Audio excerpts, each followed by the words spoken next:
Castaneo 2.0 is out tonight, supporting a very worthwhile cause for women and children worldwide. It's really important for young girls, young people, people who maybe watch our show, anybody, to know what's going on overseas. And this foundation is a huge supporter, a huge impact overseas. And AnnaLynne McCord, who's hosting the entire event, I find her as an inspiration.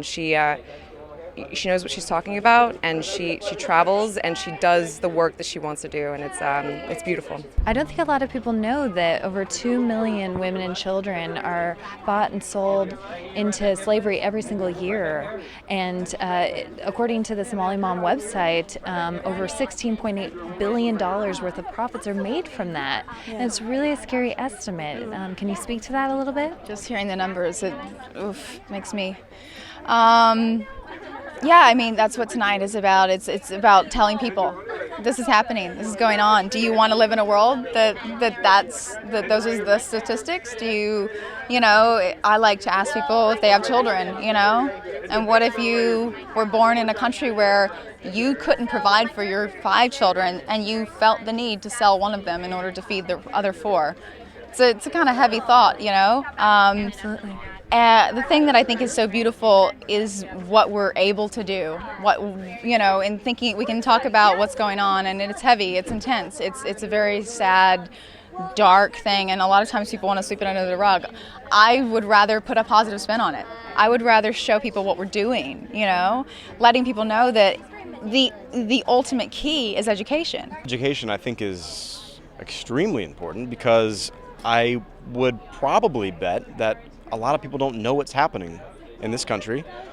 Bet a lot of people would not really know what's happening around the world. I'll never forget my very first trip to Cambodia. I sat in a circle of 3 of... I'm sorry. 3 of my little sisters, my little Onstrais. And they couldn't speak, no, all of them speak fluent English now. Couldn't speak a lick of English. We had a translator with us. And we asked them something that's so simple, very important. What do you want to do with your life now?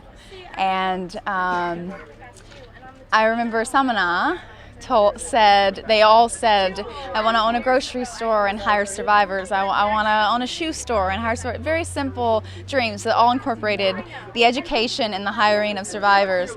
But Samana, who, I'll just tell you her story real quickly.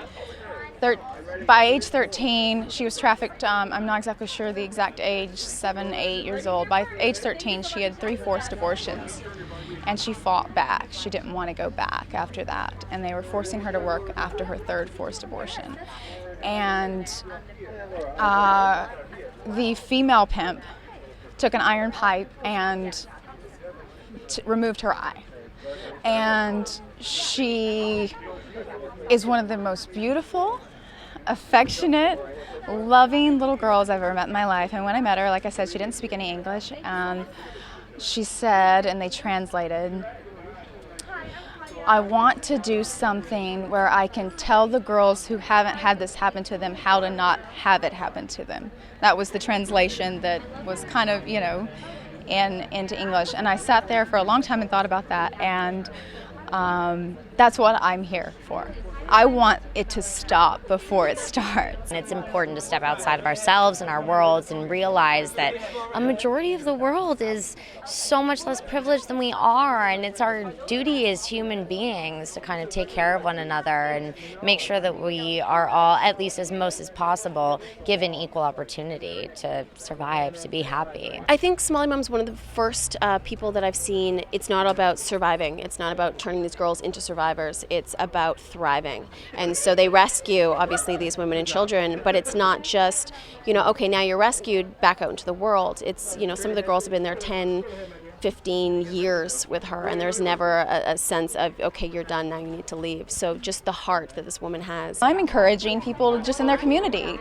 If you care and you want to do something, do a sponsorship, do a fundraiser, There's, on the website, we talk about what $1,000 can pay for, what $2,000 can, get together as a community and just raise that amount, have a goal to raise that amount of funds. I recently did a fundraiser myself for Somaly Mam, and we had 44 people in 2 countries jump 18,000 feet to raise awareness for Somaly Mam and obviously her girls and the fight against sex trafficking. So for me, the first time I went there, I sat down with the Voices for Change girls, and as I've said before, they changed my voice. It went from, just kind of going through life finding what I was passionate about to 100% stop sex trafficking. Look what it's doing to our daughters, our sisters, our mothers.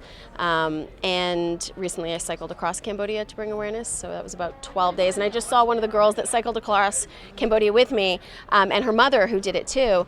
And it's just amazing to see everybody rally together, and Somaly just brings that kind of love and light to everybody.